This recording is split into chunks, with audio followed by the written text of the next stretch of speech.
heard from so many people that will accept a flawed theory, which that's what evolution is. Your expert source on that being? And you bring it up as all scientists believe evolution. Wait, stop. I asked you for your expert source. Shall we try this again? And you bring it up as all scientists believe evolution. You know what, fine, just keep talking. I don't care, just go on. And you bring it up as all scientists believe evolution, and that's not true. Well, yeah, technically you are correct. Not all relevant scientists accept evolution. And if you go onto talkorigins.org, yeah, it admits freely that not all relevant scientists believe in evolution. However, it points out that only 0.15% of relevant scientists don't believe in evolution. That's a pretty small number. Then you said there was no need for the bill.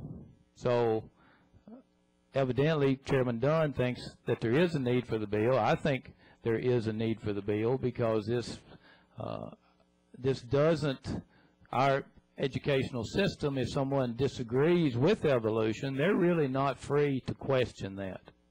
I don't know where you went to school, but I've never encountered any resistance to questioning a theory of science. However, I have encountered resistance, as everyone should, when I thought that I was somehow smarter than every other scientist who said, look, this is the case, and I disagreed with them. Students are allowed to question any theory they want, but what they're not allowed to do is say, well, I think I'm smarter than every other scientist who studies this. The whole idea of specializing human resources in society is we say, okay, look, the farmers, you go over here and make our food, the businessman, you go over here and manage the economy kind of stuff, and the scientist, you go over here and figure out stuff about how the world works. You can't jump in and say, I think you're doing it wrong, when you have no idea what they're doing in the first place. Professors and teachers, if they disagree with evolution, they run the risk of losing a job. I'm not quite up to date on Tennessee 2011 law, but I really don't think you can fire someone simply because they don't believe in evolution.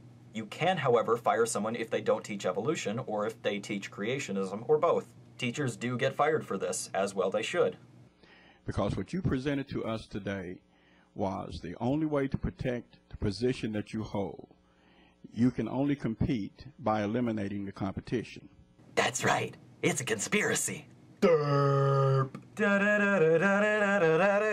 At this point, he's basically saying that you should be able to inject any untested idea into a science classroom. It's the Dover trial all over again. These people just don't learn. You know what's even scarier is that we get school board members who don't know that you can't teach creationism. In fact, in a neighboring school district, there were 3 or 4 board members who said, yeah, they support teaching creationism. And a few days after that came out in a news article, they said, oh, we didn't understand the question. Oh, no, you can't teach creationism. Pfft. It's like, really, guys? I mean, even if you didn't understand the question, you said, yes, I think we should teach creationism. Pretty clear cut that you don't know what you're talking about. And so I'm saying that if your beliefs are as strong scientifically as you seem to believe they are, what's the problem with them being tested? They have been tested and are being tested continuously. It don't take a rocket scientist to know this. The problem with testing it in a classroom is that no one there is really qualified, nor is the classroom equipped to do it properly. Apparently, what you're deciding is you're going to decide on the mindset, the training, the intelligence, and the future of this nation from your classroom, from what you and your colleagues deem necessary, and I find that totally anti-American. All right, so having authorities on education is anti-American. Yeah, that basically fits with how we're doing in terms of education these days. All right, moving on. This next guy is just someone's father who lives in the area. Science education expert Jonathan Osborne of Stanford University recently published an article in the AAAS journal Science. He said, argument and debate are common in science, yet they are virtually absent from the science education. Recent research shows, however, that opportunities for students to engage in collaborative discourse and argumentation offers a means of enhancing student conceptual understanding and student skills and capabilities with scientific reasoning. And what, pray tell, is preventing this from happening with the law as it stands? I don't think there's anything that says you can't question evolution. Simply that you can't say, okay, I guess it's wrong, I guess I'm smarter than 99.9 whatever % of the scientists.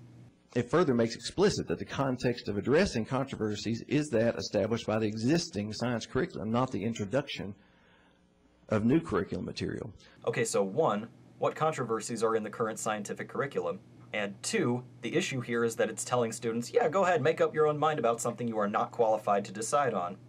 But what I would say, what is warranted, is a concern perhaps that you have existing theories taught as dogma.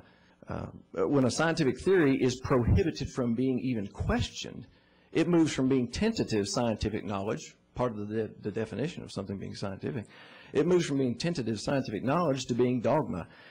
If you'd like to use the word dogma, then yes, it is unquestionable, only in the sense that you are not in a position to validly question it. That's what we have scientists for. They understand that it's tentative, and they are in a position to argue it as tentative. And as dogma, you know, that's really a set of beliefs and ideas which, of course, are founded upon some sort of worldview, philosophy, religion, and so on. Amen. Just mix all those words in there. They mean the same thing when you're talking about science, right? And already evolution's been mentioned. I don't think that's central to this bill, but even Charles Darwin in 1859, in his Origin, he acknowledged that his own work was incomplete, imperfect, insufficiently supported, and reasonably questioned. He then invited all who questioned his points to join him in the perpetual arena of ideas. And he said, a fair result can only be obtained by fully stating and balancing the facts and arguments on both sides of the question. Nowhere did Darwin say, put this in the classroom and let stupid kids decide what's true and what isn't. The Supreme Court affirmed the Supreme Court affirmed academic freedom, the rejection of viewpoint discrimination, and approved the scientific critique of prevailing theories in the 1968 Epperson v. Arkansas ruling, as well as the 1987 Edwards v. Aguilar decision. Okay, so what's the point of this bill again? Isn't all this stuff exactly what you said this bill would allow us to do? We can already do it, apparently. So what's the point of this new bill? Now, amid all the mind-boggling stupidity, I was amazed to find this man near the end of the debate video. Representative Fitzhugh, you recognize. I don't think we ought to be creating controversies that don't exist, and I question the need for this.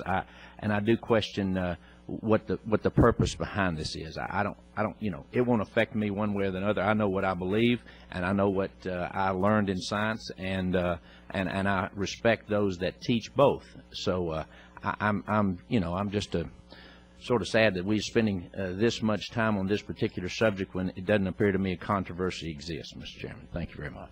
Unfortunately, as I said at the beginning of this video, this law has already passed. But I urge you, the person watching this video, keep an eye out for these kinds of proposals in your area and take action against them. All they do is breed ignorance.